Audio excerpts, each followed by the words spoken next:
गुड्डू,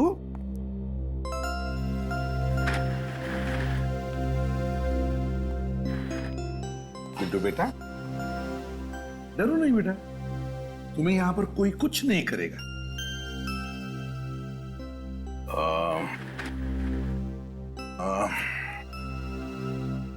बेटा हमसे दोस्ती करोगे? बोलो बेटा, दोस्ती करोगे हमसे? बहुत अच्छी अच्छी जगह घुमाने ले जाएंगे तुम्हें और बहुत सारे चॉकलेट्स भी खिलाएंगे। सच? चॉकलेट तो है मेरे पास। गुड्डू, हम तुम्हें कुछ सवाल पूछेंगे, जवाब दोगे? तो बताओ गुड्डू, तुम्हारे डैडी का नाम क्या है? अंकल, मैंने कभी डैडी को देखा ही नहीं। डैडी को देखा नहीं तुमने कभी? तो अपने मम्मी से पूछा कि नहीं कि कहाँ है मेरे डैडी? पूछा था, मम्मी कह रही थी कि बहुत दूर चले गए, कभी वापस नहीं आएंगे। बेटा तुम झुमरू के साथ क्यों रहते हो? अपनी मम्मी के साथ क्यों नहीं रहते? मम्मी ने छोड़ रखा था झुमरू अंकल के पास, वही मेरी देखभाल करते थे। मम्मी तो कभी कभी आती थी मिलने। मम्मी आती थी कभी कभी मिलने? क्या वो अकेली आती थी या उनके साथ कोई और भी आता था? हर बार मम्मी के साथ अलग अलग अंकल आते थे। बहुत बुरे अंकल थे वो, मुझसे दूर रखते थे मम्मी को। चलो कोई बात नहीं। तुम्हें आइसक्रीम पसंद है? आइसक्रीम खाओगे? निखिल, गुड्डू को आइसक्रीम खिलाओ। खिला कर लेके आओ, जा। आजा गुड्डू बेटा, मैं और चिची आइसक्रीम खा के आते हैं। Okay uncle. हाँ बेटा। फिर मुझे मम्मी के पास ले चलोगे?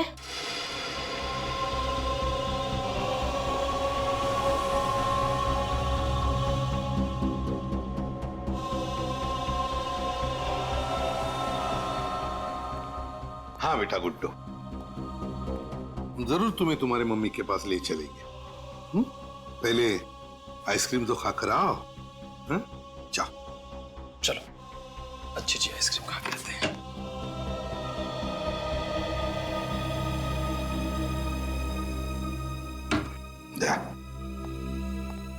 इस गुड्डू की माँ कामिनी जरूर उस गैंग में शामिल थी। हो सकता है कामिनी इस गैंग में मिली भी हो, मगर ये काम कोई उसे जबरदस्ती करवा रहा था, तभी तो बेचारी मारी गई। इस जयचंद और उसके परिवार वालों से पता लगाओ और कौन कौन लोग शामिल है इन कमीनों के साथ। और फिर ये बिंदु छुपी कहां है पता लगाओ।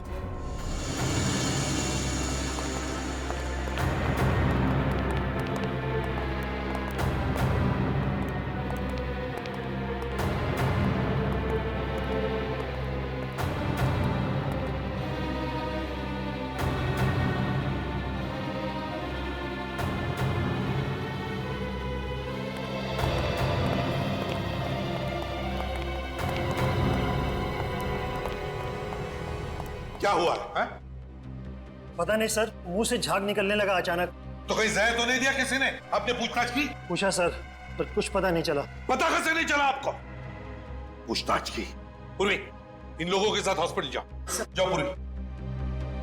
यहाँ पर कौन जहर दे सकता है? अच्छा, कौन आया था इनसे मिलने? नहीं सर। लगता है किसी ने खाने में ही जहर मिलाया सर। सर, अगर खाने में जहर होता तो और लोगों को भी तो तकलीफ होती। कुछ भी बोले जा रहे हो, समझ कर ना समझ बनने की कोशिश कर रहे हो। जानबूझकर जहर दिया गया उन लोगों को, समझते हैं आप?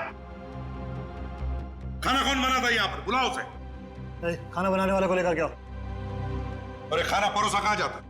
कहाँ परोसा जाता है? जल्दी बताइए। सर, वहां। ये सर। ये इसमें चावल है, दाल,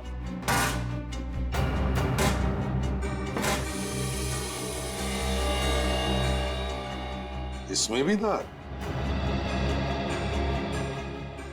कैदियों को क्या दो दो पतीले दाल लगती है? नहीं सर, एक बड़े पतीले में तो काम हो जाता है इनका। तो फिर ये दूसरा छोटा पतीला किस लिए है? पता नहीं, है कोई दूसरा जवाब आपके पास इसके अलावा? सर, खाना इन्हीं दोनों ने बनाया था। यह है भीखू और यह है गरुण। देखो भीखू और गरुण, इस दाल में जहर है।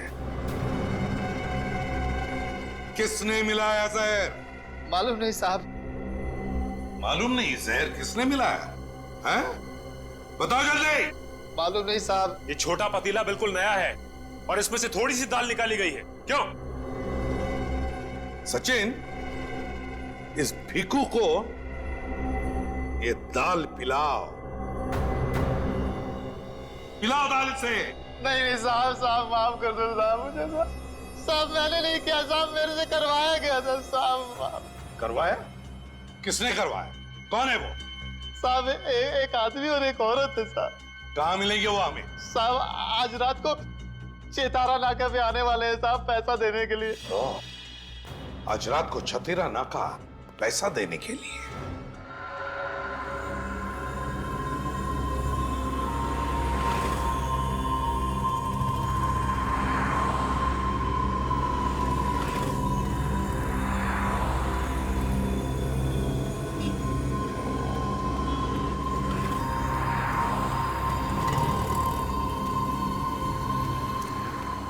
गुड जॉब भिखू, बहुत अच्छा काम किया। सांप भी मर गया और लाठी भी नहीं टूटी। अरे अरे, पैसे तो मैं घर ही भूल गई। कोई बात नहीं, पैसे के अलावा और बहुत कुछ लेकर आए हैं हम तुम्हारे लिए। सॉरी भिखू, कहा सुना सब माफ कर देना। बहुत अच्छा काम किया तुमने। ऊपर मिलेंगे ना तो पाई पाई का हिसाब करेंगे। ऊपर का हिसाब तो ऊपर होगा, पहले यहाँ का हिसाब तो कर लें।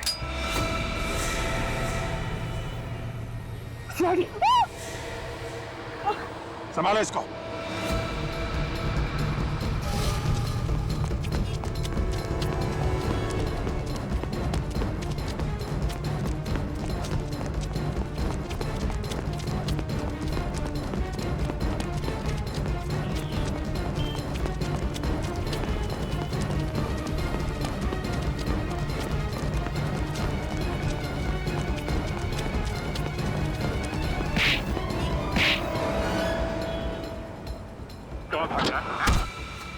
पैरों पे जाना चाहता है ना, तो बता, कामिनी को क्यों मारा? किसी ने कहा था।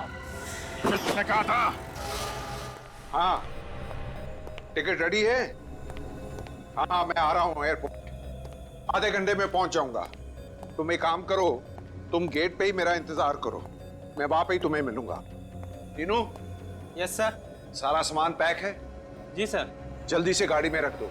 ठीक है और सर। मेरे लिए कोई पूछने आए तो कह देना तुम्हें पता नहीं कहाँ है। ठीक है सर। कुछ ऐसे लोग भी हैं जिन्हें कुछ बताने की जरूरत नहीं पड़ती। कौन है बे? सॉरी मिस्टर मीर, बिना बताए आना पड़ा। कोई बात नहीं, अब आ ही गए हो, वो आगे मत आना, मैं गोली मार दूंगा। मैं मजाक नहीं कर रहा हूं, गोली मार दूंगा। सर रुक जाओ सर, वरना गोली मार देगा। गोली मारेगा तो मारने दो। शायद इसे मालूम नहीं है कि सीआईडी ऑफिसर जब बाहर निकलता है तो बुलेट प्रूफ जैकेट पहन के निकलता है, और अगर ये एक गोली मारेगा तो 2 गोली खाएगा भी। बोलो मिस्टर मीर, मरना है?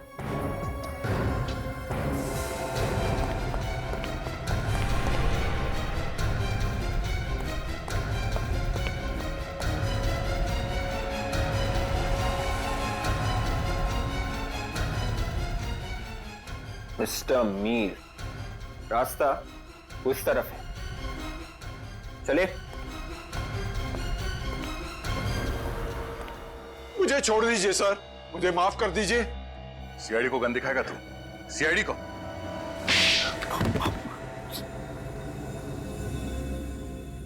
गलती हो गई सर। गलती से लड़कियों का खून कर दिया? 8 लड़कियां गलती से? पहले शादी फिर खून? कैसे? बताते कैसे थे लोगों को तुम? सर, हम जिस शहर में जाते थे हम दिखाते थे कि हम बहुत अमीर हैं, बहुत शान और शौकत है हमारे पास, और लोगों को लगता था कि कोई बड़ा खानदान आया है। जी अमीर लोगों के साथ जान पहचान बढ़ाकर हम अपने बेटे की शादी का प्रस्ताव रखते थे। और ऊंचा खानदान देखकर लोग अपनी बेटियों की शादी करने के लिए राजी हो जाते थे। हाँ, और फिर शुरू हो जाता था तुम्हारा दहेज लेने का चक्कर। लड़की को तब तक तंग करते थे जब तक वो अपने माँ बाप की सारी जायदाद तुम्हारे कदमों पे लाके नहीं डाल देती थी। जी जैसे ही जायदाद मिली, लड़की का खून, है ना? जी। और फिर हम दूसरे शहर में चले जाते थे किसी और की तलाश में। इन सारे कामों में कामिनी भी तुम्हारे साथ मिली हुई थी ना? जी। तो फिर उसे क्यों मारा? वो लड़कियों को मारना नहीं चाहती थी, उसने जयचंद और बाकी लोगों को फंसा दिया था। विवेक, इन्हें अंदर भेजने का इंतजाम करो, केस चलेगा। फांसी का ऑर्डर आने तक ये वहीं रहेंगे। कामिनी ने वाकई बहुत बहादुरी और वीरता का काम किया है। याद है, बिल्कुल। अफसोस सिर्फ इस बात का है कि बेचारी को अपनी जान गंवानी पड़ी। उसे मालूम था सर, इन लोगों के खिलाफ जाना मतलब मौत को दावत देना है, फिर भी उसने ये लड़ाई लड़ी। सर, कामनी तो इस दुनिया में रही नहीं, मगर उसके बेटे गुड्डू का क्या होगा? बेचारा तो अनाथ हो गया। कामिनी का भाई उसकी देखभाल करने वाला है। और सर, ये माया किसी एनजीओ से जुड़ गई है जो इस तरह की शादीशुदा लड़कियों के लिए काम करती है। बहुत अच्छा काम कर रही है वो। और वैसे भी दया, कामिनी की मौत भी बेकार नहीं जाएगी। उसकी इस मौत की वजह से समाज की सोच में कोई ना कोई परिवर्तन तो जरूर आएगा। दहेज मांगना और दहेज लेना पाप ही नहीं, गुनाह भी है। इसलिए इस बुराई से दूर रहिए। बंद कीजिए दहेज मांगना और दहेज लेना। वीर भाई, मुझे तो हर साल तुम्हारे जन्मदिन का इंतजार रहता है। क्यों? पीने को मिलता है? यार, साल में एक बार तुम्हारे जन्मदिन पर पीता हूँ और उसी का तुम मुझे ताना दे रहे हो। यार, तुम तो बुरा मान गए। मैंने तो मजाक किया था। अच्छा, मेरा बर्थडे गिफ्ट कहाँ है? जल्दी निकालो। ये लो तुम्हारा गिफ्ट। Thank you. अरे वीर भाई, तुम्हारे बिजनेस पार्टनर याचंद नहीं दिखाई दे रहे, कहाँ पर है? यहाँ पे ही होंगे। वो है अपने परिवार के साथ। जाओ मिल लो।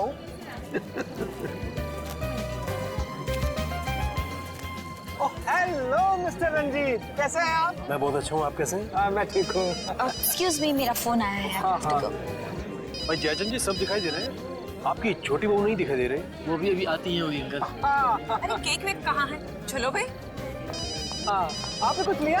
हाँ, लिया ना ये। अच्छा।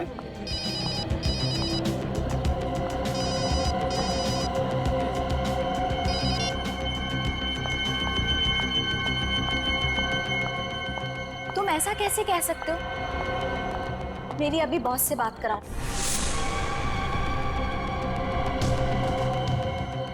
अरे ये सब गलत हो रहा है, बात कराओ मेरी बॉस से अभी।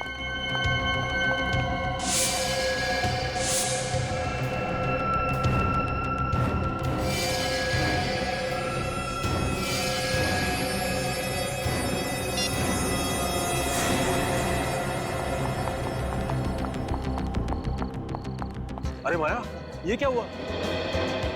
किसको क्या हुआ अंकल? अरे मैं किसी की बात नहीं कर रहा हूँ, मैं तुम्हारे चेहरे की बात कर रहा हूँ। ये तो बस। अरे कुछ नहीं भाई साहब, माया बाथरूम में गिर गई थी, ऐसे ही जरा हल्की सी चोट आई है। हाँ, अरे भाई घर गृहस्थी में तो सब चलता रहता है, अब छोड़ो ना। आओ केक काटते हैं। कम कम, चलो चलो। मैंने मॉम डैड से बात कर ली है, मिल वाली जमीन देने के लिए तैयार है। कब देंगे? जब तुम ऊपर पहुंच जाओगी तब? जी जी, जून तक दे देंगे। जून तक तो तुम्हारी हड्डियां भी नहीं मिलेंगी उन्हें। आइए आइए आइए, सब आइए आइए। आ जाओ। आइए मैडम, चलिए सर।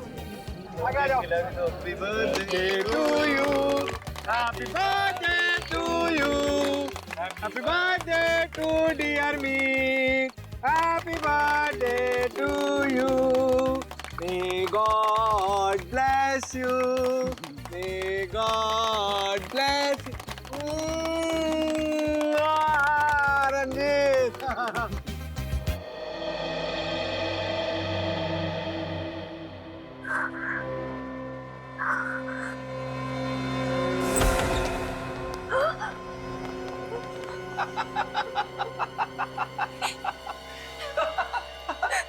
क्या हुआ? क्या हुआ माया बेटी? नींद नहीं आ रही क्या? उससे तुम्हारे आंसू नहीं देखे जाते, इसलिए मैं सोचता हूँ कि तुम्हारे इस रोज रोज के रोने धोने के झंझट से हमेशा हमेशा के लिए मुक्ति दे दूंगा। प्लीज मुझे मत मारिए, आपको पैसे ला दूंगी, ला दूं पैसे। अरे मगर जून तक इंतजार कौन करेगा? हाँ? मैं फिर से कोशिश करूंगी, मैं मॉम डैड को बोलूंगी, वो जून से पहले पैसे ला देंगे। नहीं, अब तक तो तू मना नहीं पाई, अब क्या मनाएगी?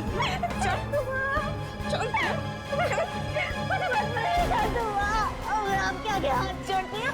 कोई फायदा नहीं अब, झगड़ जाएगी तू।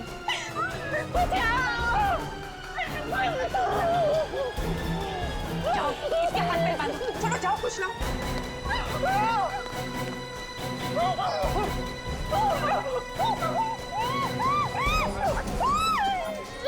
कस के मार। खड़ी रहे चुपचाप। अरे जल्दी कर।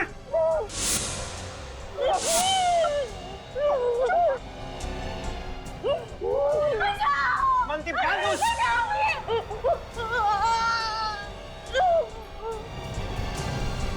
सुनो दमयंती, इसे यहाँ नहीं मारेंगे। ऐसा करो, इसे जल्दी से गाड़ी में डालो, जल्दी। रुक जाओ, रुक जाओ, रुक जाओ। ये क्या करे तुम लोग? मुंह बंद रख अपना। नहीं, ये सब गलत है, मैं कहीं नहीं लेके जाने दूंगी इसे। अरे चलो, हटो सामने से, चलो,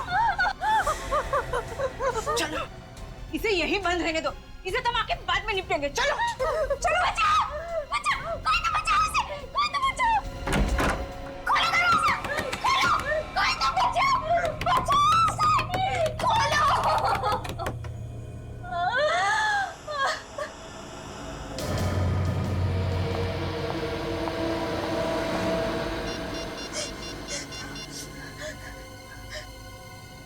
हेलो, एक गोली मार देते हैं इसे, जंगली जानवर इसकी लाश को खा जाएंगे, हड्डियां तक नहीं मिलेंगी।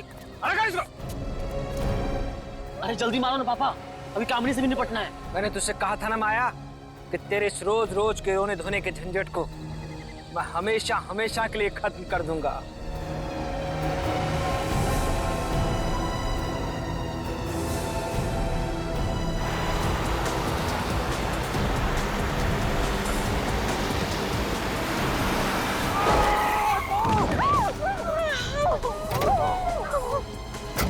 अरे मुझे छोड़ो, उसे पकड़ो, नहीं तो सब के सब मारे जाएंगे। चलो।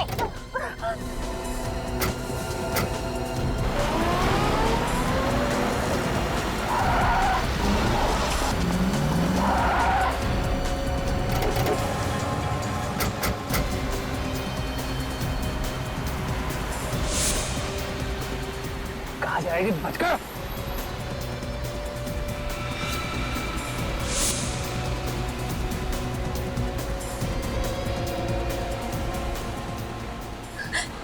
दीदी, दीदी आज मेरी मौत होके रहेगी, हिम्मत रखो, मैं हूं ना तुम्हारे साथ। जल्दी चलाओ ना। ठोक दो। पापा जल्दी करो पापा। एक बार मुझे मौका मिलने दो। कामिनी को भी मार दिया होता उसी वक्त तो आज ये नौबत ही नहीं आती। रोक दे दोनों को, लगेगा साला दोनों एक्सीडेंट में मारी गई।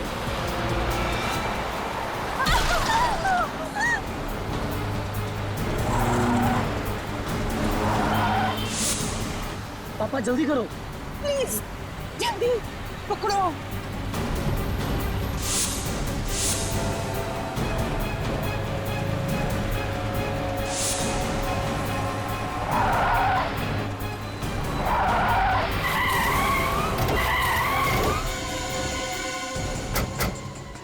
विवेक, पूर्वी, तुम लोग उस गाड़ी पे देखो, बहुत तमाशा हो गया। चलो देख लो बात। चलो चलो चलो, सामने चलो, चलो।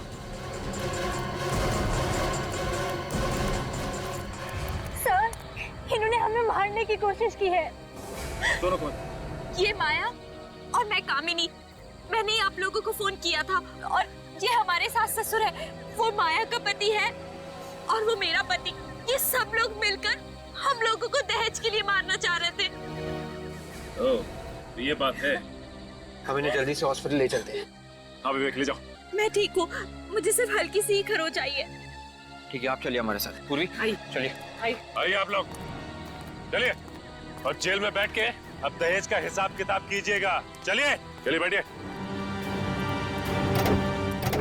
डॉक्टर साहब, अब माया की तबीयत कैसी है? घबराने की बात नहीं है, गोली शरीर को छूते हुए निकल गई है। अभी बेहोश हैं, बहुत जल्दी होश आ जाएगा। फिर भी डॉक्टर साहब, कितना वक्त लगेगा उसे ठीक होने में? अब कम से कम 1 हफ्ता तो लगेगा ही। कम से कम 1 हफ्ता लगेगा। सचिन, तुम और पूर्वी यहीं पर रुको। डॉक्टर साहब, एक बात बताइए, गोली के अलावा और भी कोई घाव या कोई निशान है माया के शरीर पर? नहीं, घाव तो नहीं, मगर मारने पीटने के निशान हैं शरीर पर। अच्छा, मारने पीटने के लिए? जी। जिंदगी नरक बता दिया मेरी बेटी का उन लोगों ने सर। इतना दहेज दिया फिर भी मारते थे। वो दहेज के लिए माया को मारते थे, तुम्हें पता था? जी। तो फिर तुम पुलिस में क्यों नहीं गए? उन लोगों ने धमकी दी थी कि अगर पुलिस में कंप्लेंट किया तो लोग मेरी बेटी की जान ले लेंगे। अरे कोई मजाक है क्या? बेटी की जान ले लेंगे? तुम चुप बैठे इसलिए उस पर वो जुर्म ढाते रहे।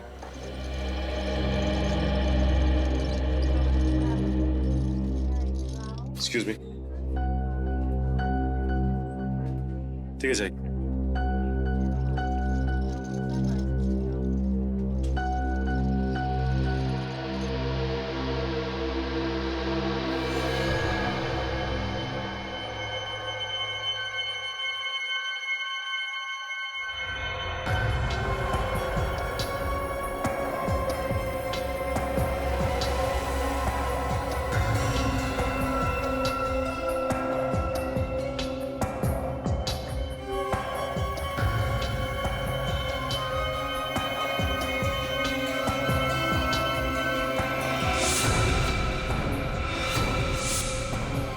स्पोर्ट शूज पहने थे।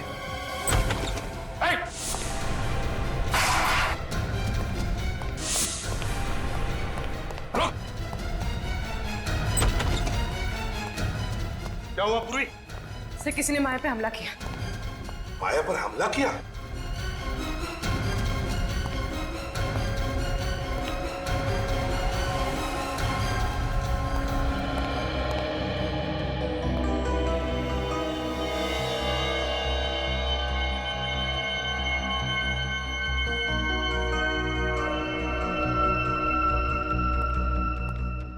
सर, निकल गया।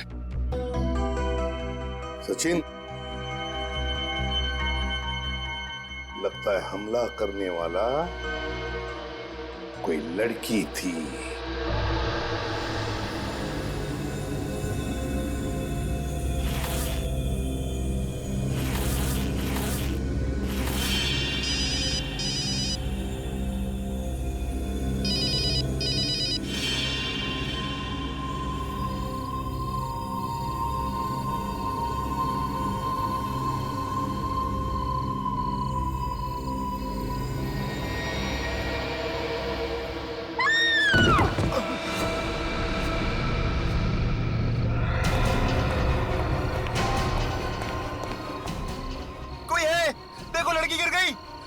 ऊपर से लड़की गिर गई।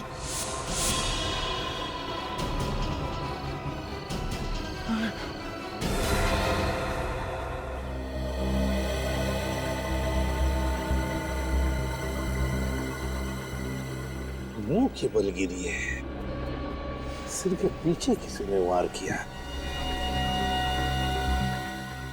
पलटाओ इसे। माय गॉड, इसका चेहरा इतना खराब कैसे हो गया? पूरी तरह से टूटा है चेहरा, फ्रैक्चर हुआ। देखो जरा, और भी कोई चोट है क्या? अच्छी तरह से देखो।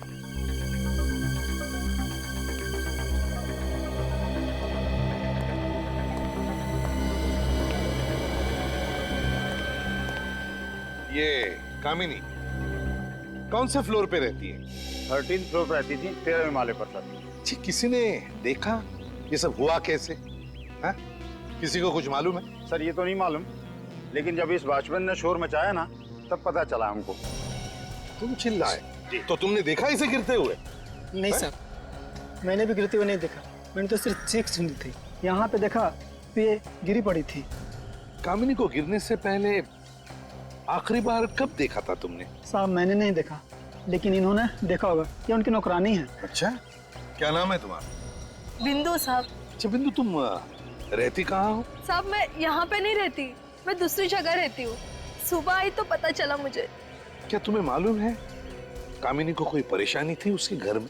जी साहब, मैडम को सास ससुर बहुत तंग करते थे, इसीलिए मानसिक तनाव था उन्हें। अरे सास ससुर तो उसके सड़ रहे हैं जेल में, अब काहे का तनाव? अच्छा बिंदु, एक बात बताओ, कल रात को कितने बजे तक थी तुम कामिनी के पास? सब रात को खाना बनाने के बाद मैडम को मैंने दवाई दे दी और 11 बजे के आसपास में चली गई थी। और भी कोई आया था उससे मिलने के लिए? नहीं साहब, जब तक मैं घर पे थी तब तक तो कोई भी नहीं आया, और मैं जाने के बाद मैडम ने अंदर से कुंडी लगा ली थी। तो तुम में से किसी को भी मालूम नहीं हा? कि ये सब हुआ कैसे, कामिनी नीचे गिरी कैसे? बड़ी अजीब बात है सर। आप वास का टुकड़ा मिला है सर। वास का टुकड़ा? कहीं ऐसा तो नहीं कि किसी ने कामिनी के सिर पर पीछे से कोई वाज या किसी ऐसी चीज से मारा हो और फिर कामिनी ऊपर से गिरकर मर गई? सर अगर ऐसा होता तो पूरा का पूरा वास मिलना चाहिए था। हाँ ये बात तो है। एक काम करो फ्रेडी, 13वें माले पर कामिनी के घर में जाओ और अच्छी तरह से चेक करो। देखो देखो कोई वाज या ऐसी कोई चीज मिलती है क्या? है? Yes sir.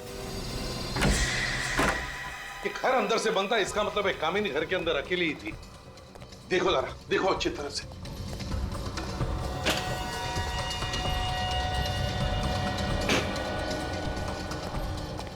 ये क्या है? तो सामान पैक करके रखा हुआ है, शायद कहीं जाने की तैयारी थी। हाँ लग तो ऐसा ही रहा है। कहाँ जाने वाली थी कामिनी?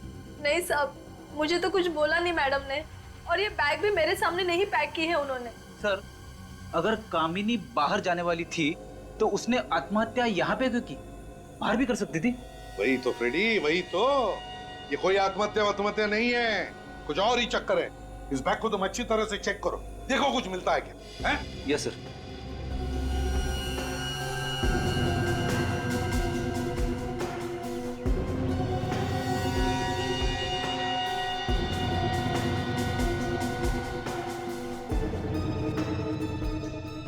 विवेक सर, यहां से इस बालकनी से गिरना मुश्किल है।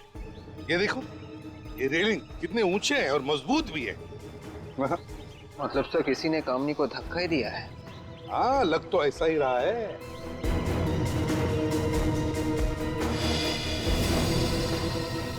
ये क्या है विवेक, जरा हटो।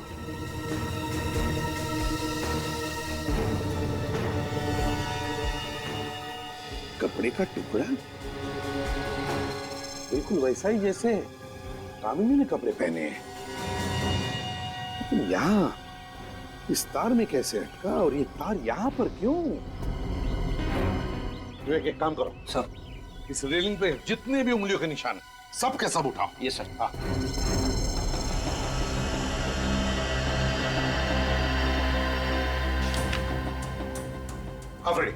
फाइल मिली बैग में से। बच्चे का बर्थ सर्टिफिकेट, तारीख है 5 नवंबर 2005 और माँ का नाम सुखी। सुखी? बिंदु ये सुखी कौन है, जानती हो तुम? नहीं साहब, मुझे नहीं पता। नहीं पता? कामिनी ये बर्थ सर्टिफिकेट लेकर कहाँ जा रही थी? क्या इस बर्थ सर्टिफिकेट का कामिनी के खून के साथ कोई कनेक्शन है? पता लगाना पड़ेगा। दया ये कामिनी बिल्डिंग के 13th फ्लोर पे रहती है, तो रात के 2 बजे उसका घर के बालकनी में आना और फिर वहां से नीचे गिरना, ये कोई इत्तेफाक नहीं है दया। हाँ सर, वो तो दवाई खा के सो गई थी। सर हो सकता है किसी ने सोती हुई को उठा के नीचे फेंक दिया हो। अगर घर के अंदर कोई पहले से छुपा हुआ होता तो ऐसा काम हो सकता था, क्योंकि घर का दरवाजा अंदर से बंद था। वैसे भी आत्महत्या तो नहीं लग रही है। सर बंद घर में हुआ है, पता लगाना बहुत ही मुश्किल है सर। एक रास्ता है निखिल, एक रास्ता है। वो बर्थ सर्टिफिकेट और सुखी, इन दोनों के बारे में पता चल गया ना तो हम अंदाजा लगा सकते हैं। सर सुखी के बारे में शायद ये माया कुछ जानती होगी। तो फिर दया पूछो इस माया से कि ये सुखी है कौन, और सारे बस स्टेशन, रेलवे स्टेशन और एयरपोर्ट के बुकिंग ऑफिस में जाकर पता लगाओ कि ये कामिनी जा कहां रही थी। जो काम तुमने किया है ना माया, वो हर औरत को करना चाहिए। दहेज लेने वाले सभी आदमी को जेल में होना चाहिए। इस बधाई की हकदार कामिनी दीदी है, उन्होंने मेरी जान बचाई थी। अफसोस की बात है कि कामिनी अब इस दुनिया में नहीं रही। बिल्डिंग से गिरकर उसकी मौत हो गई। क्या? कैसे गिरी वो? देखिए, ये सब तो जांच पूरी होने के बाद ही पता चलेगा। मैं एक बात बताओ, क्या तुम किसी सुखी नाम की लड़की को जानती हो? जी नहीं। इस ईयररिंग को देखो, बताओ तुम पहचानती हो इस ईयररिंग को? किसकी है ये? ये तो बिंदु की है। बिंदु की? ये उनकी नौकरानी है। ये बिंदु तो कामिनी की नौकरानी है। बिंदु ने ही तुम पर हमला किया है माया, और इस बिंदु ने ही कामिनी को भी मारा है। उठाओ इस बिंदु को। सर ऐसा लगता है कि कामिनी के सर के पीछे जो चोट लगी थी वो गिरने से नहीं लगी है सर। हाँ दया, उसके सिर पर किसी ने मारा और खून किया है। हाँ सर। सर ये सफेद पाउडर भी था चोट में। सारुखी ने बताया किस चीज का पाउडर है? सर सिरामिक के वास से सर पे मारा गया है, उसी का पाउडर है ये। हाँ, वहां पर हमें एक वास का छोटा सा टुकड़ा मिला था।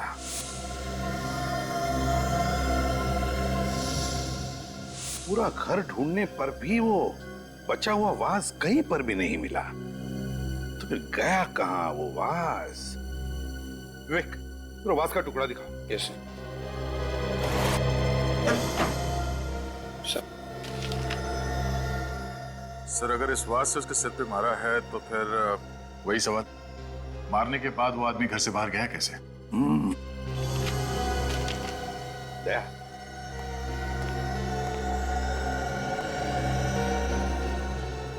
इस फोटो को गौर से देखो। इस फोटो में कामिनी के सिर पे जो घाव है वो यहां है, बिल्कुल पीछे, बीचों बीच है।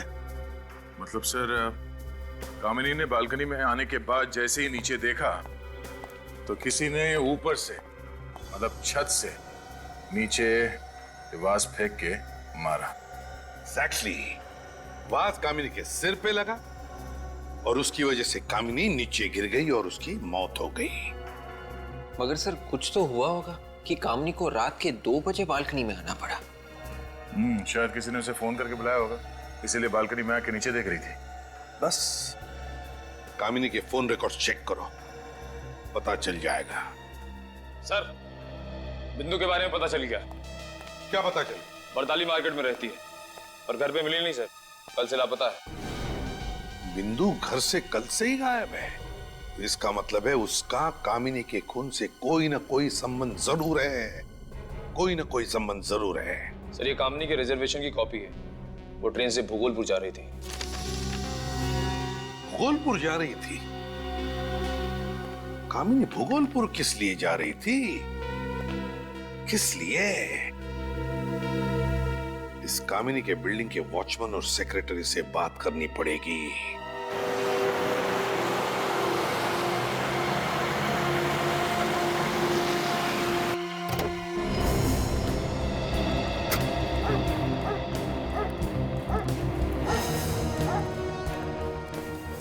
छोटा सा गांव है, हो सकता है कामिनी किसी रिश्तेदार से मिलने आने वाली थी।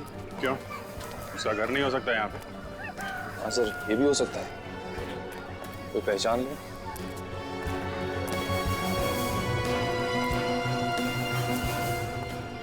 अरे सुनो भाई साहब, ये कामिनी का नाम सुना है क्या आपने? हाँ सुना है।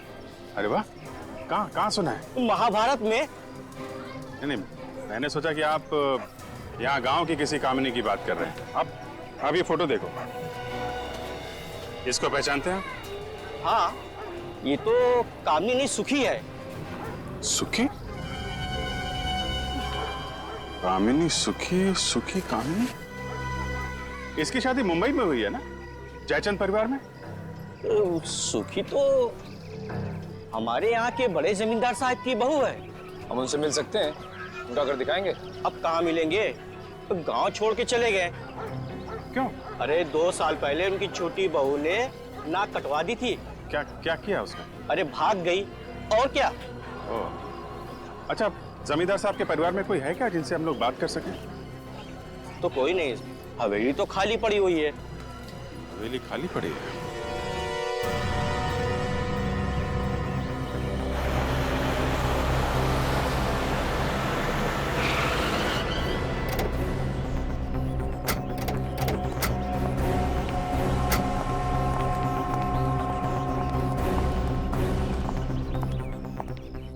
तुम्हें मालूम है ना क्या हुआ यहाँ पर कल रात को?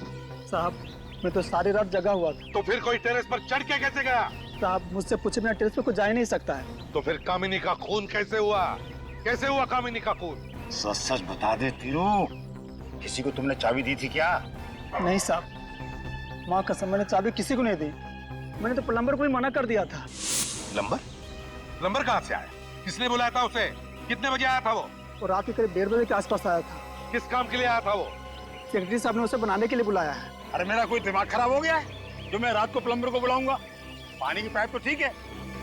मैंने भी उसे यही बोला कि सुबह में आना, तो वो चला गया था और मैं भी फिर राउंड मारने चला गया। उस वक्त टेरेस की चाबी वो कहाँ थी? चाबी तो टेबल पड़ी हुई थी सर, और मैं तो उसे टांग देता था। तो इसका मतलब है वो आदमी, वो प्लम्बर टेरेस पर गया था। तुमने देखा है उसे पहले कभी? नहीं साहब, मैंने उसे पहले कभी नहीं देखा। याद करके बताओ, दिखता कैसा था वो? हैं? कैसे दिखता था? कोई खास बात उसकी बताओ। हाँ साहब, याद आया, उसके हाथों में कुछ लगा हुआ था। क्या लगा हुआ था? उसके हाथों और नाखूनों में पेंट था और मिट्टी जैसी कुछ अजीब चीज लगा हुआ था। हाथ और नाखूनों में पेंट और मिट्टी, पेंट और मिट्टी, पेंट और मिट्टी, मिट्टी के बर्तन, मिट्टी के बर्तन। सर, हाँ, ये बिंदु भी वहीं पे रहती है जहां पे मिट्टी के बर्तन बनते हैं। ओह, बिंदु वहीं पर रहती है जहां पर मिट्टी के बर्तन बनते हैं। तो इसका मतलब है कि कामिनी का खून बिंदु और उस प्लम्बर ने ही किया है।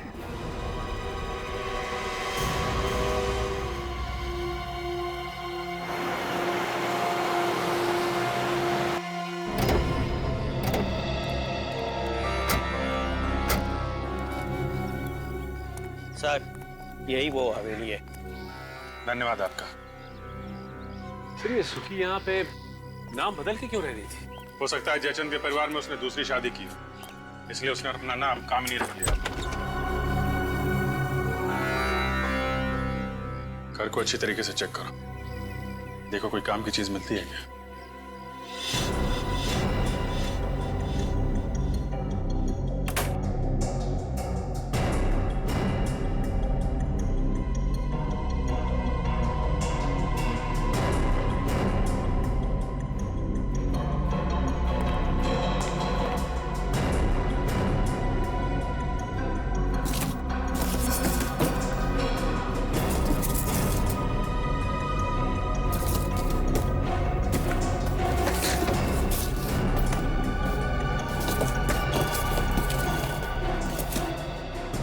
सर, रद्दी रद्दी पड़े हैं सब।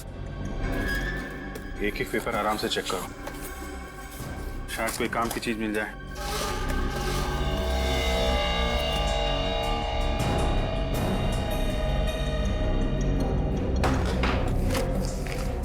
ये देखिए, इन फोटोज में ये बिंदु भी है दुल्हन के जोड़े में। कामिनी की मेट शादी के जोड़ों में? ये क्या मामला है? सर, कहीं ऐसा तो नहीं कि ये राजघराने की बहू है उसकी? हो सकता है, मगर यहाँ बिंदु कामिनी के अलावा ये तीसरी औरत भी है। कहीं यही छोटी बहू तो नहीं जो भाग गई थी?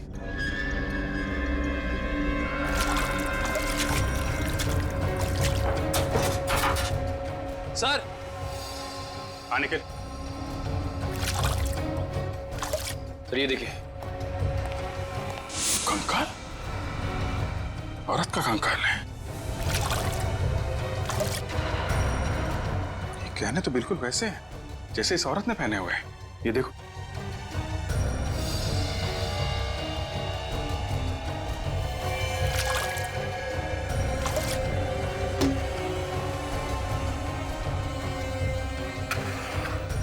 लगता है ये तीसरी बहू का कंकाल है।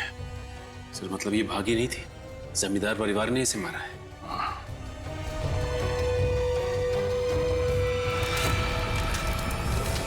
सर धुआं चारों तरफ, आग लगी लगता है।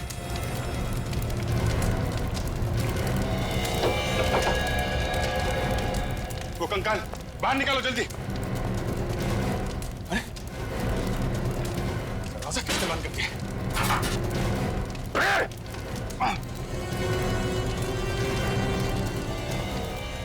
कौन उधर?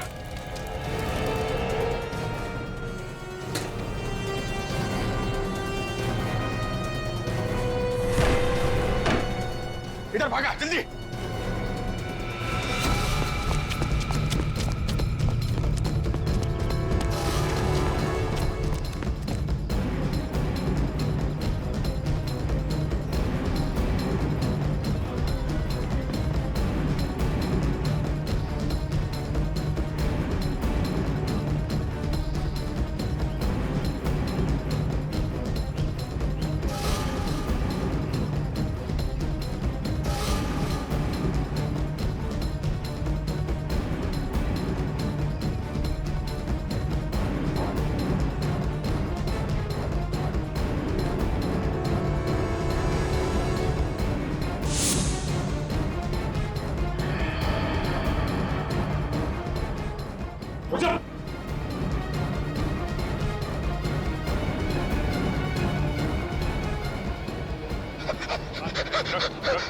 रख नहीं तो गोली मार दूंगा।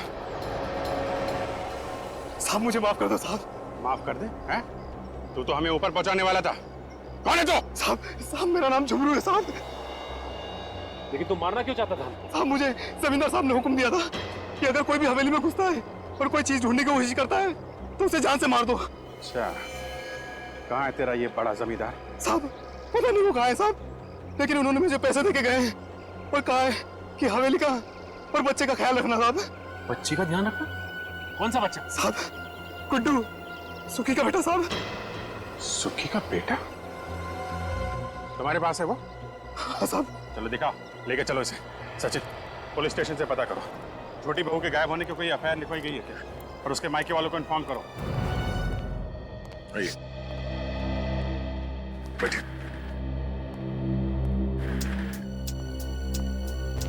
सर, जिस लड़की की फोटो हमें भूगोलपुर की हवेली में मिली थी, ये उनके माता पिता है सर।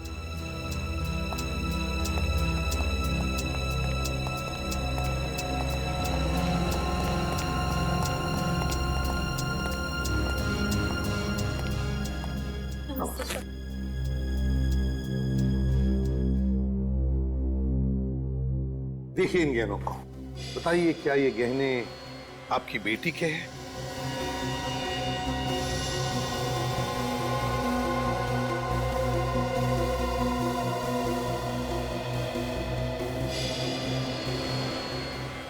ये तो मेरी बेटी चारू के गहने हैं। आपको कहां से मिले? भूगोलपुर की हवेली में हमें एक कंकाल मिला था। ये कंकाल के गले में था।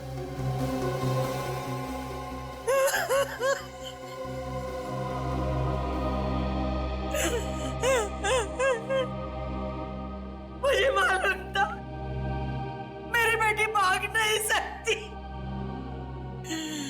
ये उन पेड़ियों का काम है। उन्होंने उसे मार डाला, उसका खून किया। किन लोगों की बात कर रही हैं आप? चारू के सास ससुर, उन्होंने ही हमारी बेटी को मारा और फिर घर छोड़कर भाग गए।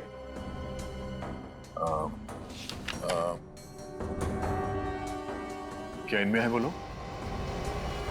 हाँ हाँ साहब, यही है वो दहेज के लोभी जिन्होंने मेरी बेटी को मारा। पहले तो चारू की शादी अपने बेटे से करा ली और फिर दहेज की मांग करने लगे। तो क्या आपने दहेज दिया इन लोगों को? हाँ साहब, हमारे पास कोई रास्ता नहीं था। मुझसे बेटी का दुख देखा नहीं गया, इसीलिए हमने 2.5 करोड़ की संपत्ति इनके नाम कर दी और उन लोगों ने मेरी बेटी को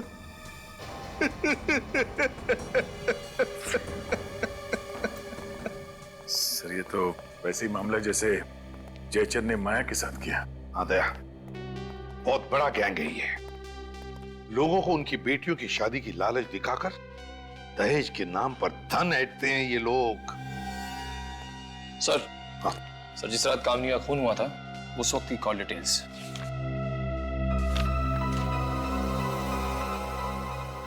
ये देखो दया, रात के 1:30 बजे कामिनी को किसी शौनक नाम के आदमी का फोन आया था। हाँ सर, और ये शौनक वहीं रहता है जहां बिंदु रहती है, बरताली मार्केट। ओह, हाँ, क्या मिल गया? एक्सीलेंट। अब पता चलेगा इन दहेज के लोभी भेड़ियों को